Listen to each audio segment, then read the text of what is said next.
This is the Fiat 500L, and if I'm honest, the idea of a bigger Fiat 500, I find that a little bit difficult to swallow. The original Fiat 500 is iconic, and that's because it's small, it's stylish, it's Italian, it's just cool. And the modern Fiat 500 follows along a similar line. It sells in huge numbers because it's small, stylish, Italian, and cool. So the idea of stretching a Fiat 500, making it taller, making it wider, just goes against the grain.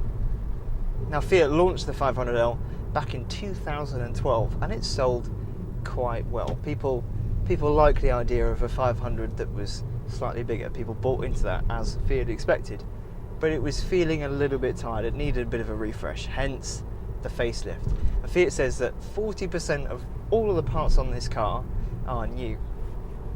The changes have been made to bring the 500L's design close to that of the normal 500. So, got redesigned front bumper, front grille, the rear end's been touched up a little bit, the lights have been updated, and there's more body coloured metal rather than black plastic. The interior has been given an overhaul as well, so the dashboard has been updated, we've got a new steering wheel, the gear lever is now mounted slightly higher up, and there are more 500 and 500L badges dotted around the cabin. Now, mechanically, nothing has changed at all. Underneath, this is still exactly the same 500L it was before, but you do get more safety kit and you get more tech as well.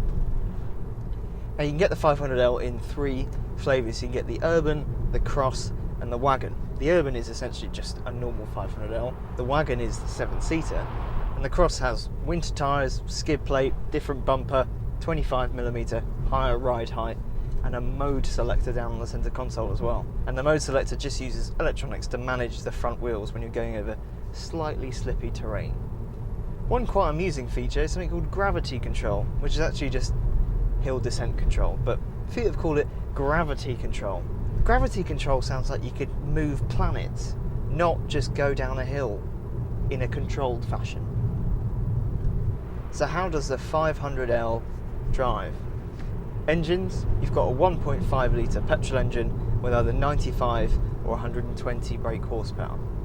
Then you've got a 1.3 litre diesel with 95 brake horsepower and a 1.6 litre diesel with 120 brake horsepower. Now, this is a 1.6 litre diesel, and aside from the fact it's a little bit noisy and quick, it is not, despite being the most powerful and the most torquey 500L engine. It's not quick. I mean, you could probably guess that anyway. But actually it performs pretty well. As I said, it's a little bit noisy, but once the turbo wakes up, it's okay actually. The steering is electric and it's a little elasticy. It's not as vague and elasticy as the Fiat Tipo, but it's not far off. Once you've got a bit of steering lock on it, it's okay, but that initial, like straight ahead and then putting that initial bit of steering in, you don't really know what the wheel's going to do. And as you can imagine, when you change direction quickly, that's when you can feel the weight of this car, the size of this car, the softness of the suspension the most, because you can just feel it roll from side to side. Gearbox is a 6-speed manual.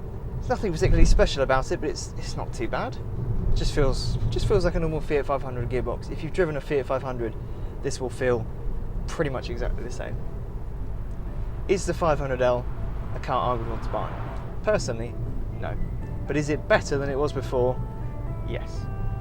All I can think about now is an Abarth 500L. What would that look like?